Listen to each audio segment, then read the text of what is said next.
அப்படின்னாராம். எல்லாரும் இல்லைன்னாங்களாம். ஒருத்தர் மட்டும் சொல்லியிருக்கார். அப்படியும் ஒருத்தர் இறந்துருக்கிறதாக ஒரு கதையில் படிச்சிருக்கிறேன். ஒரு ஞானியால் தான் அப்படியெல்லாம் செய்ய முடியும் அப்படின்னு அவர் சொன்னாராம். சரி, அப்படின்னா அந்த முறை நமக்கு வேணாம். நின்றுக்கிட்டே யாராவது உயிரை விட்டுருக்காங்களா அப்படின்னு விசாரித்தாராம். அப்படியும் ஒருத்தர் இறந்துருக்கிறார் அப்படின்னாங்களாம். மறுபடியும் அந்த துறவி யோசனை பண்ணியிருக்கிறார். ஏதாவது வித்தியாசமான முறையில் நாம் போகணும் அப்படிங்கிறது அவருடைய விருப்பம். மனிதன் எப்படி வாழ்கிறானோ அப்படி இறப்பது தான் நல்லது. சரி, யாராவது தலைகீழாக யோகம் செய்யும் நிலையில் இறந்துருக்கிறாங்களா அப்படின்னு விசாரித்தாராம். நண்பர்கள் சிரித்தாங்க. தலைகீழாக நின்னபடி இறந்ததாக நாங்கள் கேள்விப்பட்டதே இல்லை, அது முடியாத காரியம் அப்படின்ட்டுருக்காங்க. இப்போ அந்த துறவிக்கு திடீர்னு உற்சாகம் வந்துட்டுது. உடனே எழுந்திரிச்சார், தலைகீழாக நின்னார், அப்படியே உயிரை விட்டுட்டார். அவ்வளோதான். அந்த மடாலயத்தில் ஒரே குழப்பம். எப்படி அவரை கீழே இறக்கி படுக்க வைக்கிறது அப்படின்னு புரியல. இப்படி உயிர் விடுறதை பற்றி அவங்க இது வரைக்கும் கேள்விப்பட்டதும் இல்லை. உண்மையிலேயே இவர் இறந்து தான் போனாராங்கிறதும் தெரியல. சோதித்து பார்த்தாங்க. இதய துடிப்பு, நாடி துடிப்பு எல்லாம் நின்று போயிருந்தது. இவர் எப்பவும் இப்படி தான், என்ன பண்ணுறது இப்போது அப்படின்னு சொல்லி எல்லோரும் குழம்பிக்கிட்டு இருக்கிற சமயத்தில் ஒரு பெரிய ஒரு யோசனை சொன்னார். இந்த துறவியோட மூத்த சகோதரி பக்கத்து மடாலயத்தில் இருக்கிறாங்க, அவங்கள இங்கே அழைச்சிட்டு வந்தால் ஏதாவது வழி கிடைக்கும் அப்படின்னார். அந்த அம்மாவுக்கு 90 வயசு. அழைச்சிட்டு வந்தாங்க. ஒரு குச்சியை ஊன்றிக்கிட்டு அப்படியே மெதுவாக நடந்து வந்தாங்க. தம்பி, தலைகீழாக நின்று உயிர் விட்டு இறக்கிறத பார்த்தாங்க. தம்பின்னு கூப்பிட்டு பார்த்தாங்க, ஒன்றும் காணோம். உடனே என்ன பண்ணாங்க, தன்னுடைய கைத்தடியால் தம்பியோட உடலை ஒரு தட்டு தட்டினாங்க. ஏப்பா, சாகிறப்பவும் உன்னுடைய குறும்புத்தனத்தை விடலையா? இப்படியாடா சாகிறது, ஒழுங்காக செத்து தொலை அப்படின்னாங்களாம். அவ்வளவுதான். உடனே அந்த துறவி திரும்பி நேராக நின்னார். அக்கா, கோவப்படாத, நான் ஒழுங்காக சாகிறேன், எப்படி செத்தா என்ன, எல்லாம் எனக்கு ஒன்று தான் அப்படின்னு சொல்லிவிட்டு அப்படியே தரையில் படுத்து உயிரை விட்டாராம்.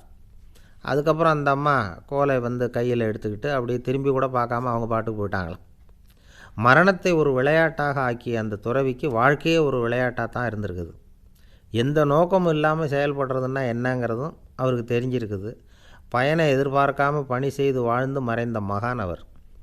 தம்முடைய தொழிலை விளையாட்டு போல் செய்ய தெரிஞ்சவருக்கு வாழ்க்கையே ஒரு விளையாட்டாக மாறிடும்.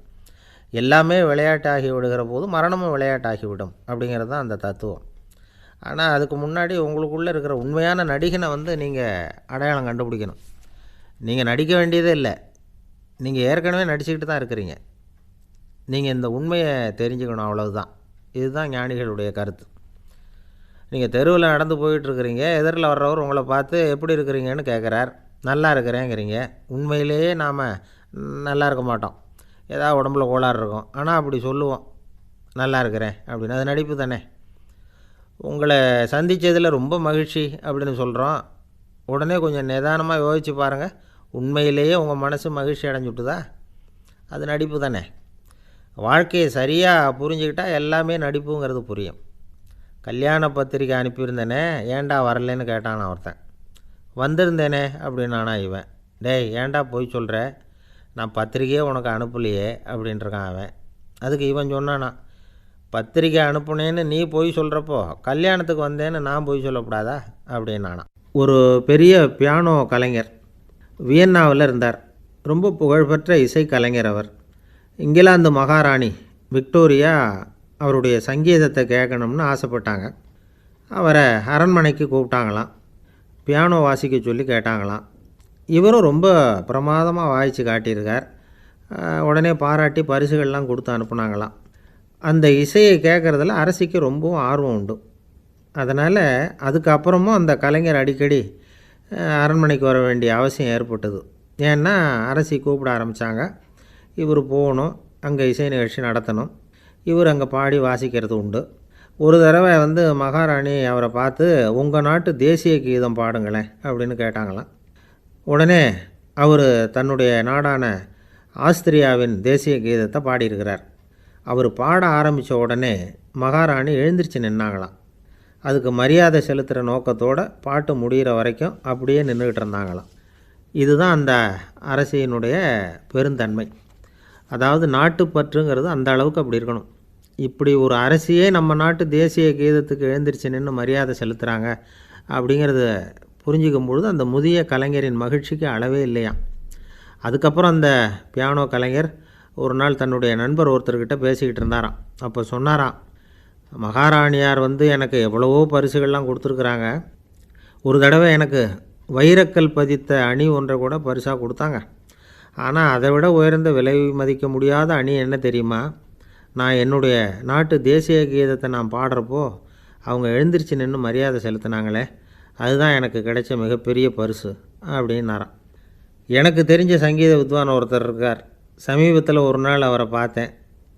எப்படி போயிட்டுருக்கு உங்கள் தொழில் அப்படின்னு கேட்டேன். ரொம்பவும் வித்தியாசமாக போயிட்டுருக்குங்க அப்படின்னார். என்ன சொல்கிறீங்க அப்படின்னேன். முன்னாடியெல்லாம் நான் பாடினா எதிரில் இருக்கிறவங்க தான் எழுந்திரிச்சு போயிட்டு இருந்தாங்க. இப்போ எப்படின்னா நான் பாட ஆரம்பிச்சுட்டா உடனே பக்கவாத்தியக்காரனே எழுந்திரிச்சு போயிடுறான் அப்படின்னார் ரொம்ப வேதனையோட. பொங்கல் திருநாள்னால் இது ஏதோ அறுவடை திருநாள் அப்படின்னு சொல்லுவோம். அதாவது வருஷம் பூரா நாம் பாடுபட்டு அதனுடைய பலனை அனுபவிக்கிற நாள் அப்படிங்கிறது நாம் சொல்லிகிட்டு இருக்கிறது. இது முக்கியமாக இது ஒரு நன்றி அறிவிப்பு நாள் அப்படின்னு சொல்லுவாங்க. இன்றைக்கி நிறைய நன்றி அறிவிப்பு கூட்டம்லாம் நடந்துக்கிட்டு இருக்குல்ல, அது மாதிரி விவசாயிகள் நடத்துகிற ஒரு நன்றி அறிவிப்பு விழா இது. யாருக்கு நன்றி சொல்கிறாங்கன்னா ஆதவனுக்கு. அதாவது சூரியன் இல்லைன்னா விவசாயம் இல்லை. அதனால் ஆதவனுக்கு நன்றி செலுத்துகிற நாளாக இந்த பொங்கல் திருநாளை நாம் கொண்டாடுறோம். அதாவது இந்த பொங்கலில் விவசாயிகள்கிட்டேருந்து நிறைய பண்புகளை நாம் தெரிஞ்சுக்க வேண்டிய நாள் இது. விவசாயிகள் அவங்க விவசாயம் முன்னேறி இருக்கிற அளவுக்கு விவசாயிகளுடைய வாழ்க்கை தரம் முன்னேறலை. அந்த அளவுக்கு அவர்கள் நாட்டுக்காக உழைச்சிக்கிட்டு இருக்கிறாங்க. அந்த காலத்திலே அதை பற்றி ஒரு கதை சொல்கிறது உண்டு. ஒரு வயசான ஆள் நிலத்தில் ஏறு உழுதுகிட்டு இருந்தாராம். கிழிஞ்சு போன ஒரு சின்ன துண்டை தான் இடுப்பில் கட்டியிருந்தாராம். தலையில் ஒரு கந்தலை சுற்றி இருந்தார். உடம்பு பூரா சேரு, ரொம்ப ஏழை. ஏறு ஓட்டிகிட்டு இருக்கிறவர் வேறு எப்படி இருப்பார்? இருந்தாலும் அந்த ஆள் ரொம்ப ஜாலியாக பாட்டு பாடிக்கிட்டே ஏறு உழுதுகிட்டு இருந்தாராம்.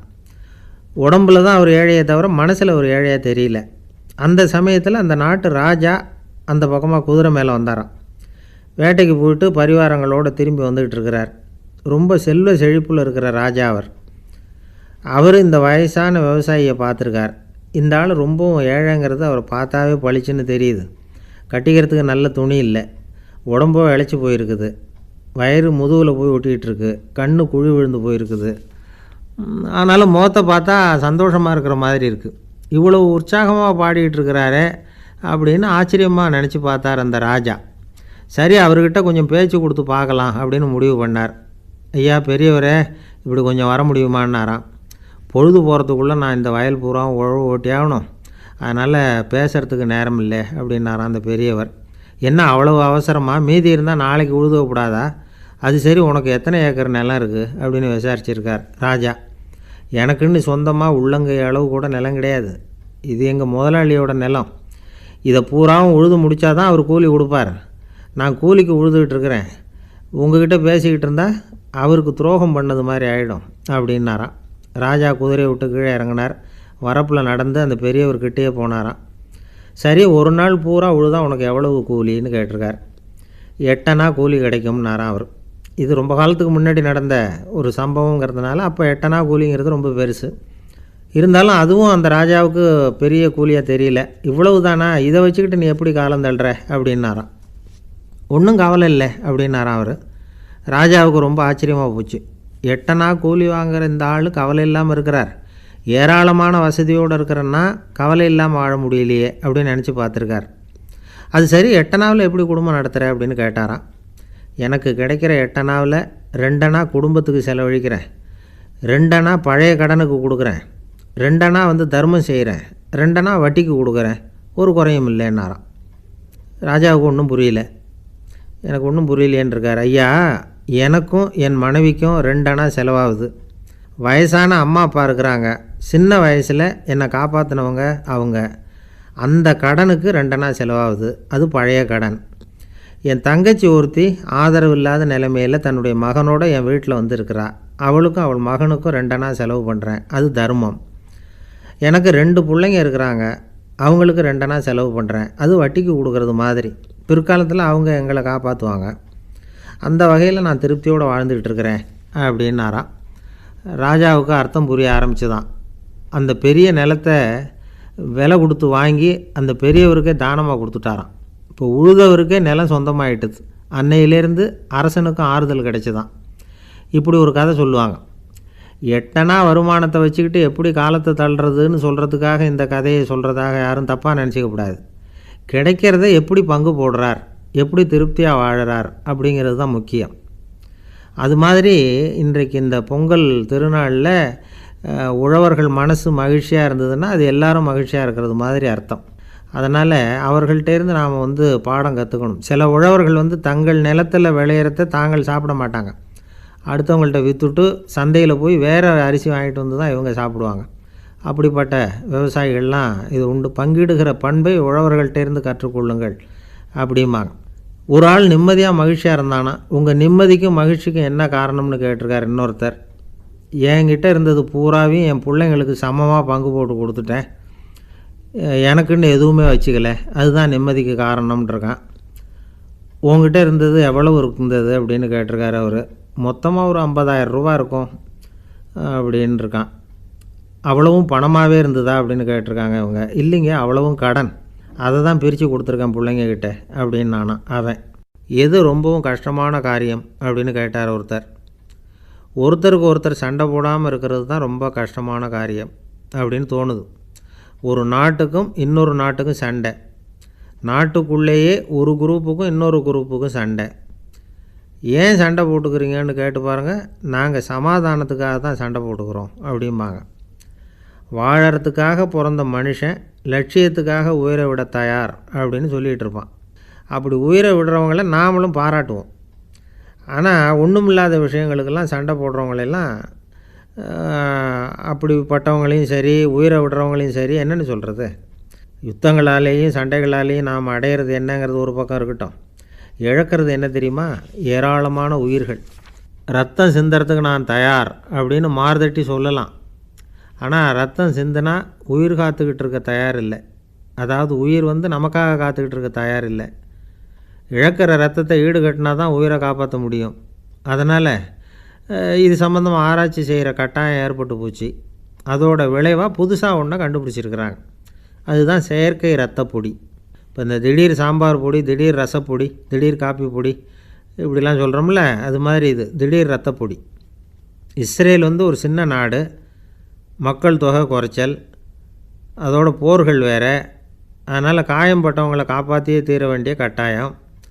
காப்பாற்றணும்னா ரத்த இழப்பை தடுக்கணும். அப்படின்னா உடனடியாக புது ரத்தம் செலுத்தி ஆகணும். திடீர்னு ரத்தம் வேணும்னா எங்கே போகிறது? அதுவும் கிடைக்கிற ரத்தம் சேர்கிற குரூப்பாக இருக்கணும். ஒரு வேடிக்கை பார்த்தீங்களா, நான் வேறு குரூப்பு நீ வேறு குரூப்புன்னு இவன் சண்டை போடுறான். இதில் அடிபட்டவனுக்கு ரத்தம் கொடுக்க போனால் அதுலேயும் அது வேறு வேறு குரூப்பாக இருக்குது. அது ரத்தமும் வேறு வேறு குரூப்புன்னு சொல்லிகிட்டு இருக்குது. எந்த குரூப்பு ரத்தம் வேணும், அது உடனடியாக கிடைக்கலன்னா என்ன பண்ணுறது? இப்படிப்பட்ட கஷ்டம்லாம் நமக்கு வந்துடுது. இதுக்காக தான் விஞ்ஞானிகள் இந்த ரத்த பொடியை கண்டுபிடிச்சிருக்கிறாங்க. அதாவது ஒரு ஆள் அடிபட்டு போட்டான்னு வச்சுங்களேன், அவனுக்கு ரத்தம் கிடைக்கல, உடனே என்ன பண்ணலாம்? இந்த சுத்தப்படுத்தப்பட்ட தண்ணீரை கொஞ்சம் எடுத்துக்க வேண்டியது, அதில் இந்த ரத்த பொடியை கரைக்க வேண்டியது. இப்போ இந்த செயற்கை ரத்தம் தயாராகிட்டுது. இதை அந்த ஆள் உடம்புல ஏற்றி விட்டுற வேண்டியது. இயற்கையாக நம்ம உடம்பில் இருக்கிற ரத்தம் என்னென்ன வேலை செய்யுதோ அதே வேலையை இதுவும் செய்யும். அதாவது ஆக்சிஜனை உடம்பில் எல்லா இடத்துக்கும் எடுத்துகிட்டு போகுது. அந்த வேலையை இந்த செயற்கை ரத்தமும் செஞ்சுருது. ஆனால் ஒரு விஷயம், இந்த செயற்கை ரத்தம் ஒரு அவசரத்துக்கு தான் உபயோகப்படுத்தலாம், ஒரு முதல் உதவி மாதிரி. அதை அப்படியே நிரந்தரமாக விட்டுற முடியாது. பின்னாடி தேவையான குரூப்பு உண்மையான ரத்தம் கிடைச்ச உடனே அதை செலுத்திக்கணும். உண்மையான ரத்தத்தை 20லேருந்து 40 நாள் வரைக்கும் தான் பாதுகாக்க முடியும். அதுவும் குளிர்பதன பெட்டியில். அதுக்குள்ளே உபயோகப்படுத்தலைன்னா அது வீணாக போயிடும். இந்த ரத்த பொடி அப்படி இல்லை, எவ்வளோ நாள் வேணும்னாலும் அப்படியே வச்சுருக்கலாம். குளிர்பதன பெட்டியும் தேவையில்லை. ஆனால் ஒன்று, இது தண்ணியில் கலந்து செயற்கை ரத்தமாக ஆக்கிவிட்டா அதோட வலு 72 மணி நேரம் தான். அதாவது 3 நாள். அதுக்குள்ளே அந்த ஆசாமியை எங்கேயாவது ஆஸ்பத்திரிக்கு தூக்கிட்டு போய் உண்மையான ரத்தத்தை கொடுத்துடணும். சண்டையில் அடிபடுறவங்க, சாலை விபத்தில் அடிபடுறவங்க, இவங்களுக்கெல்லாம் அவசரத்துக்கு கை கொடுத்து உதவுறது இந்த செயற்கை ரத்த பொடி. அதுக்கப்புறம் நாம் கொடுக்குற ரத்தம் தான் அவங்கள காப்பாற்றணும். இன்றைக்கி ரத்தத்தை தானமாக கொடுக்க தயாராக இருக்கிற நல்ல உள்ளங்கள் ஏராளம். எவ்வளவு ஆக்சிடெண்ட்டு, ஆப்ரேஷன். இதில் சம்மந்தப்பட்டவங்களை காப்பாற்றுறது நாம் தானமாக கொடுக்குற ரத்தம் தானே. ஒரு ஆக்சிடெண்ட்டு, ஒரு ஸ்கூட்டர் ஒரு ஆள் மேலே மோதி விட்டுது, பார்த்து வரக்கூடாதா அப்படின்னா அந்த ஆள், நீ தான் பார்த்து நடக்கணும், ஏன்னா 20 வருஷமாக நான் அந்த ஸ்கூட்டரை ஓட்டிகிட்டு இருக்கிறேன் அப்படின்னானா இவன். இதுக்கு அவன் சொன்னானா, நீ தான் பார்த்து ஓட்டணும், ஏன்னா 40 வருஷமாக நான் இப்படி நடந்துக்கிட்டு இருக்கிறேன் அப்படின்னானா. ஒரு ஊரில் ஒரு ராஜா இருந்தார். பெரிய அரண்மனையில் தான் இருக்கிறார். எல்லா வசதியும் இருந்தது. இருந்தாலும் அவர் எல்லாரும் சொல்கிறது எப்படி தெரியுமா, பிச்சைக்கார ராஜா. அப்படி ஒரு பேர் அவருக்கு நிலச்சி போச்சு. ஜனங்களும் சரி, மற்ற தேசங்களில் உள்ளவங்களும் சரி, அவர் அந்த பேர் சொல்லியே குறிப்பிடுறது வழக்கமாக போட்டுது. இது அவருக்கு ரொம்ப கவலையாக போச்சு. என்ன இது, நம்மளை தேடி வர்றவங்களுக்கெல்லாம் நாம் சோறு போடுறோம், நம்ம புகழ்ந்து பாடல் ஏற்றி கொண்டு வர்ற புலவர்களுக்கெல்லாம் அவங்க எப்படி வந்தாலும் ஒருவேளை சோறு போடணுங்கிறது உத்தரவு. இவ்வளவுலாம் செஞ்சும் நம்மளை போய் பிச்சைக்கார ராஜான்னு எல்லாரும் சொல்கிறாங்களே, அது ஏன், எதுக்காக இப்படி சொல்கிறாங்க? இதுதான் ராஜாவுக்கு குழப்பம். சரி, இதை பற்றி நம்ம அமைச்சர்கள்கிட்ட கேட்கலாமா அப்படின்னு யோசனை பண்ணார். இந்த விஷயத்தை போய் அவங்கக்கிட்ட எப்படி கேட்குறதுன்னு அவருக்கு தயக்கமாக இருந்தது. கௌரவ குறைச்சலாக தெரிஞ்சுது அவருக்கு. சரி, சாதாரண குடிமக்கள்கிட்ட இதை பற்றி கேட்கலாமா அப்படின்னு யோசனை பண்ணார். கேட்கலாம், ஆனால் அவங்க யாரும் ராஜா முன்னாடி நின்று தைரியமாக பேசக்கூடிய அளவுக்கு இல்லை. ராஜாவோட குழப்பம் நாளுக்கு நாள் அதிகமாக போச்சு. கடைசியாக அவர் ஒரு முடிவுக்கு வந்தார். அதாவது, இதை பற்றி ஒரு பிச்சைக்காரங்கிட்டே கேட்டு பார்த்துட்டா என்ன. இதுதான் அவர் பண்ண முடிவு. உடனே மாறு வேஷம் போட்டுக்கிட்டு நகர்வலம் போனார். ஒரு பிச்சைக்காரனை கண்டுபிடிச்சார். இதை பாருப்பா, நம்ம ராஜாவை எல்லாரும் பிச்சைக்கார ராஜான்னே சொல்கிறாங்களே, அதுக்கு என்ன காரணமாக இருக்கும் அப்படின்னு கேட்டார். அதுக்கு அவன் சொல்கிறான், இதுக்கான பதிலை இன்னும் ஒரு 30 நாளில் சொல்கிறேன் அப்படின்னா. உடனே இவருக்கு சந்தோஷம். உண்மையை அவங்ககிட்ட சொன்னார். நான் வேறு யாரும் இல்லை, நான் தான் இந்த நாட்டு ராஜா. இப்போ நீ என் கூடவே வந்துடு, அரண்மனையிலேயே தங்கிக்கோ, 30 நாள் கழித்து எனக்கு பதில் சொல்லிவிட்டு அதுக்கப்புறமா நீ போகலாம் அப்படின்னு சொல்லி அழைச்சிட்டு வந்துட்டார். அரண்மனையில் ஒரு மூலையில் அவன் தங்கறதுக்கு இடம் கொடுத்தார். தினம் 2 வேளையும் இவனுக்கு சோறு போடுங்க அப்படின்னு உத்தரவு போட்டார். ராஜா கொடுத்த இடத்துல போய் உக்காந்துக்கிட்டான் அந்த பிச்சைக்காரன். தினமும் அந்த அரண்மனையில் நடக்கிறதையெல்லாம் கவனிச்சிக்கிட்டு வந்தான். வேளைக்கு சாப்பாடு வரும், சாப்பிட்டுக்கிட்டு இருக்கான். இப்படி 30 நாள் முடிஞ்சுது. ராஜா வந்தார். என்ன, என்னோட கேள்விக்கு பதில் என்னன்னு கண்டுபிடிச்சிட்டியான்னார். கண்டுபிடிச்சிட்டேன்னா. என்ன எல்லாரும் பிச்சைக்கார ராஜான்னு சொல்கிறாங்களே, அது நியாயமாக படுதா உனக்குன்னு கேட்டார். நியாயமாக தான் படுது, சந்தேகம் இல்லாமல் நீங்கள் பிச்சைக்கார ராஜா தான். என்ன தான் நீங்கள் வசதியோடவும் படைபலத்தோடவும் இருந்தால் கூட நீங்கள் எங்கள் வர்க்கத்தை சேர்ந்த ஆசாமி தான் அப்படின்னு அடித்து சொல்லிவிட்டான் அந்த ஆள். ஏனால் அப்படி சொல்கிறேன்னு கேட்டார் இவர். அரசே, ஒரு உண்மையை கண்டுபிடிச்சி சொல்கிறதா நான் உங்ககிட்ட சொன்னேன். நீங்கள் ராஜ பரம்பரைன்னா உடனே உங்கள் கழுத்தில் கிடக்கிற முத்து மாலையை கழட்டி பரிசாக கொடுத்துருப்பீங்க, பொன்னையும் மணியையும் கொடுத்துருப்பீங்க. ஆனால் நீங்கள் அப்படி செய்யலை. என்னை ஒரு மூலையில் உட்கார வச்சு 2 வேளை சோறு போட சொன்னீங்க. உங்களை தேடி யார் வந்தாலும், யார் பாராட்டி பேசினாலும் அல்லது பிரச்சனைகளை சொன்னாலும் நீங்கள் செய்கிற ஒரே காரியம் சோறு போடுறது தான்.